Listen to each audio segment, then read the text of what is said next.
ನಾನು ಅಪ್ಲೋಡ್ ಮಾಡೋ ಎಲ್ಲ ವೀಡಿಯೋಗಳನ್ನು ಮೊದಲು ನೋಡೋದಕ್ಕೆ SPK ಕನ್ನಡ ಚಾನಲ್ನ ಸಬ್ಸ್ಕ್ರೈಬ್ ಮಾಡಿಕೊಂಡು ಅದರ ಪಕ್ಕ ಇರೋ ಬೆಲ್ ಐಕನ್ನ ಆನ್ ಮಾಡ್ಕೊಳ್ಳಿ. ಇದರಿಂದ ನಾನು ಯಾವುದೇ ವೀಡಿಯೋ ಅಪ್ಲೋಡ್ ಮಾಡೋದ್ರ ನೋಟಿಫಿಕೇಷನ್ಗೆ ಸಿಗುತ್ತೆ. ಹಾಯ್ ಹಲೋ ಎಲ್ರಿಗೂ ನಮಸ್ಕಾರ.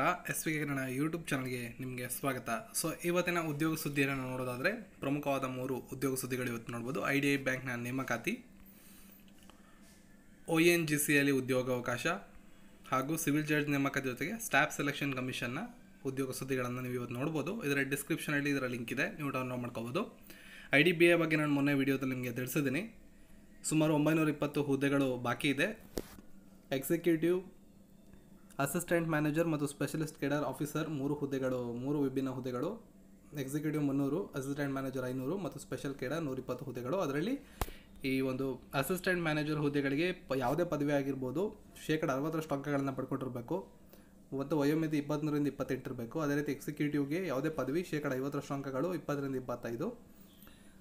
ಏಪ್ರಿಲ್ 15 ಕೊನೆ ದಿನಾಂಕ. ಮೇ 17ನೇ ತಾರೀಕು ಪರೀಕ್ಷೆ, ಪ್ರಿಲಿಮಿನರಿ ಪರೀಕ್ಷೆ ನಿಮಗಿರುತ್ತೆ. ಸೊ ಆ ಕೇಂದ್ರಗಳಲ್ಲಿದೆ, ಇದ್ರ ಬಗ್ಗೆ ನಾನು ಮೊನ್ನೆ ವೀಡಿಯೋದಲ್ಲಿ ನಿಮಗೆ ತಿಳಿಸಿದ್ದೀನಿ. ಅಧಿಕೃತವಾದ ವೆಬ್ಸೈಟ್ IDBI ಅಂತ ಸರ್ಚ್ ಮಾಡಿ ಕೆರಿಯರ್ಸ್ ಅಂತ ಅಲ್ಲಿ ಹೋಗಿದ್ರೆ ನೀವು ಸಂಪೂರ್ಣ ಮಾಹಿತಿಯನ್ನು ಇದ್ರ ಬಗ್ಗೆ ಪಡ್ಕೋಬೋದು. ONGCಯಲ್ಲಿ ಉದ್ಯೋಗಾವಕಾಶ, ಸಾರ್ವಜನಿಕ ಉದ್ಯಮ ವಲಯದ oil and natural gas limited, executive, PRO ಮತ್ತು ಅಸಿಸ್ಟೆಂಟ್ ಲೀಗಲ್ ಅಡ್ವೈಸರ್ ಹುದ್ದೆಗಳಿಗೆ ನೇಮಕಾತಿಯನ್ನು ಮಾಡ್ಕೋತಾ ಇದೆ. ಆಸಕ್ತರು ಏಪ್ರಿಲ್ 9ರೊಳಗಡೆ ಅರ್ಜಿಯನ್ನು ಸಲ್ಲಿಸಬೇಕು. ಎಕ್ಸಿಕ್ಯೂಟಿವ್ 20 ಹುದ್ದೆಗಳು. ಎಕ್ಸಿಕ್ಯೂಟಿವ್ಗೆ MBA ಜೊತೆ ಪ್ರಮೋಷನ್ ಮ್ಯಾನೇಜ್ಮೆಂಟು, HRC ಅಥವಾ HRM ಅಥವಾ ಸ್ನಾತಕೋತ್ತರ ಪದವಿ ಅಥವಾ 2 ವರ್ಷ ಪೂರ್ಣಾವಧಿ ಪೋಸ್ಟ್ ಗ್ರ್ಯಾಜುಯೇಟ್ ಡಿಪ್ಲೊಮೊ ಅಥವಾ IIMನಿಂದ 2 ವರ್ಷ PGDM ಅನ್ನು ಪೂರ್ಣಗೊಳಿಸಿರಬೇಕು. 20 ಹುದ್ದೆಗಳಿದು. ಪಬ್ಲಿಕ್ ರಿಲೇಷನ್ಗೆ ಸ್ನಾತಕೋತ್ತರ ಪದವಿ ಅಥವಾ 2 ವರ್ಷದ ಡಿಪ್ಲೊಮೊ ಅಥವಾ ಪಬ್ಲಿಕ್ ರಿಲೇಷನ್ ಜರ್ನಲಿಸಮಲ್ಲಿ 2 ವರ್ಷದ ಡಿಪ್ಲೊಮೊ ಅಥವಾ ಮಾಸ್ ಕಮ್ಯುನಿಕೇಷನ್ ಆದರೂ ನಡೀತದೆ. ಇನ್ನು legal adviser, assistant legal adviser 9 ಹುದ್ದೆಗಳು. 60% ಅಂಕಗಳೊಂದಿಗೆ ಕಾನೂನು ಪದವಿ ಮತ್ತು 3 ವರ್ಷ ವಕೀಲರಾಗಿ ಸೇವೆ ಸಲ್ಲಿಸಿರಬೇಕು. ಅರ್ಜಿ ಶುಲ್ಕ ₹370. SC/STಗಳಿಗೆ ವಿನಾಯಿತಿ ಇದೆ, ಉಳಿದಂಥವರಿಗೆ ₹370. ಆಗಸ್ಟಲ್ಲಿ ಪರೀಕ್ಷೆ ನಡೆಯುತ್ತದೆ. ಅದು ಇನ್ನೂ ಹೆಚ್ಚಿನ ಮಾಹಿತಿಗಾಗಿ ಗೂಗಲಲ್ಲಿ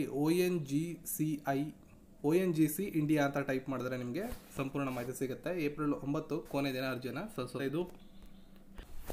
ಹಾಗೆಯೇ ಸಿವಿಲ್ ಜಡ್ಜ್ಗಳ ನೇಮಕಾತಿ ನಡೀತಾ ಇದೆ ತೆಲಂಗಾಣದಲ್ಲಿ. ಆಸಕ್ತರಿದ್ದರೆ ಅರ್ಜಿಯನ್ನು ಸಲ್ಲಿಸ್ಬೋದು. ಪರೀಕ್ಷಾ ಕೇಂದ್ರಗಳು ಹೈದರಾಬಾದ್, ವಾರಂಗಲ್ ಮತ್ತು ಕರೀಂ. ಇದರ ಲಿಂಕ್ ಈ ವಿಡಿಯೋದ ಡಿಸ್ಕ್ರಿಪ್ಷನ್ ಇರುತ್ತೆ, ಇದನ್ನು ಡೌನ್ಲೋಡ್ ಮಾಡ್ಕೊಂಡು ಡೀಟೇಲ್ ಆಗಿ ಇದನ್ನು ನೋಡ್ಕೋಬೋದು. ಅದೇ ರೀತಿ ಸ್ಟಾಫ್ ನರ್ಸ್ ಹುದ್ದೆಗಳಿಗೆ ಅರ್ಜಿಯನ್ನು ಆಹ್ವಾನ ಮಾಡಲಿದೆ ಜಾರ್ಖಂಡಲ್ಲಿ. ಆಸಕ್ತರು ಇದನ್ನು ಕೂಡ ಚೆಕ್ ಮಾಡ್ಬೋದು. ಎಲ್ಲಕ್ಕಿಂತ ಮುಖ್ಯವಾಗಿ SSC ಸ್ಟಾಫ್ ಸೆಲೆಕ್ಷನ್ ಕಮಿಷನ್ನ CHSL ಈ ಹುದ್ದೆಗಳಿಗೆ ಅರ್ಜಿಯನ್ನು ಸಲ್ಲಿಸೋದಕ್ಕೆ ಇವತ್ತೇ ಕೊನೆ ದಿನ, ಏಪ್ರಿಲ್ 5ನೇ ತಾರೀಕು. ಸಿಬ್ಬಂದಿ ನೇಮಕಾತಿ ಆಯೋಗ ಕಂಬೈನ್ ಹೈಯರ್ ಸೆಕೆಂಡರಿ ಲೆವೆಲ್ ಪರೀಕ್ಷೆಗೆ ಅರ್ಜಿ ಸಲ್ಲಿಸೋದಕ್ಕೆ ಇವತ್ತು ಕೊನೆ ದಿನ ಆಗಿದೆ. Lower division clerk, junior secretary assistant, postal assistant, sorting assistant ಮತ್ತು ಡೇಟಾ ಎಂಟ್ರಿ ಆಪರೇಟರ್ಗಳಿಗೆ ಅರ್ಜಿಯನ್ನು ಸಲ್ಲಿಸೋದಕ್ಕೆ ಇವತ್ತು ಕೊನೆ ದಿನಾಂಕ ಆಗಿದೆ. ಯಾರು ಅರ್ಜಿಯನ್ನು ಸಲ್ಲಿಸಿಲ್ಲ ಅಂದರೆ ಅರ್ಜಿಯನ್ನು ಸಲ್ಲಿಸಿ. ಏಪ್ರಿಲ್ 7ನೇ ತಾರೀಕು ತನಕ ನೀವು ಅರ್ಜಿ ಶುಲ್ಕವನ್ನು ಪಾವತಿ ಮಾಡ್ಬೋದು. ಅದರ ಅರ್ಜಿಯನ್ನು ಸಲ್ಲಿಸೋದಕ್ಕೆ ಇವತ್ತು ಕೊನೆ ದಿನ. Lower division clerk, junior secretary assistant, postal assistant ಈ ಹುದ್ದೆಗಳಿಗೆ ದ್ವಿತೀಯ PUC ಉತ್ತೀರ್ಣರಾಗಿದ್ದರೆ ಸಾಕು ಅಥವಾ ಅದಕ್ಕೆ ತತ್ಸಮಾನ ವಿದ್ಯಾರ್ಹತೆ ಇದ್ರೂ ನಡೀತದೆ. ಡೇಟಾ ಎಂಟ್ರಿ ಹುದ್ದೆಗಳಿಗೆ ಅರ್ಜಿಯನ್ನು ಸಲ್ಲಿಸೋದಕ್ಕೆ PUC ವಿಷಯದಲ್ಲಿ ಗಣಿತ ಮತ್ತು ವಿಜ್ಞಾನವನ್ನು ಓದಿರಬೇಕಾಗುತ್ತೆ. ಡೇಟಾ ಎಂಟ್ರಿ ಆಪರೇಟರ್ಗಳಿಗೆ ಮತ್ತು ಕ್ಲರ್ಕ್ ಇತ್ಯಾದಿ ಹುದ್ದೆಗಳಿಗೆ ಟೈಪಿಂಗ್ ಸ್ಕಿಲ್ ಮತ್ತು ಸ್ಕಿಲ್ ಟೆಸ್ಟ್ ಕೂಡ ಹೊಂದಿರಬೇಕಾಗುತ್ತೆ. ಅದಕ್ಕೆ ತಕ್ಕಂಥ ದಾಖಲೆ ಪ್ರಮಾಣ ಪತ್ರವನ್ನು ಹೊಂದಿರಬೇಕಾಗತ್ತೆ. ಸೊ ಇದಕ್ಕೆ ನೀವು www.ssc.nic.in ಈ ವೆಬ್ಸೈಟ್ಗೆ ಹೋದರೆ ಸಂಪೂರ್ಣ ಮಾಹಿತಿ ಸಿಗುತ್ತೆ. ಯಾರು ಅರ್ಜಿಯಲ್ಲಿ ಸಲ್ಲಿಸಿಲ್ಲ ಅಂದರೆ ಅರ್ಜಿಯನ್ನು ಸಲ್ಲಿಸ್ಬಿಡಿ.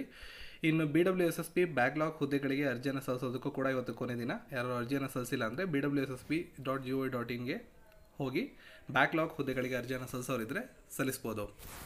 ಸೊ ಇದರ PDF ಅನ್ನು ಪಡ್ಕೊಳ್ಳೋದಕ್ಕೆ ವಿಡಿಯೋದ ಡಿಸ್ಕ್ರಿಪ್ಷನ್ನ ಚೆಕ್ ಮಾಡಿ ಅಥವಾ ನಮ್ಮ ಟೆಲಿಗ್ರಾಮ್ ಗ್ರೂಪ್ನ ಚೆಕ್ ಮಾಡಿ. ನಿಮಗೆ ಇದರ ಡಿಸ್ಕ್ರಿಪ್ಷನ್, ಇದರ PDF ನಿಮಗೆ ಸಂಪೂರ್ಣವಾಗಿ ಸಿಗುತ್ತೆ.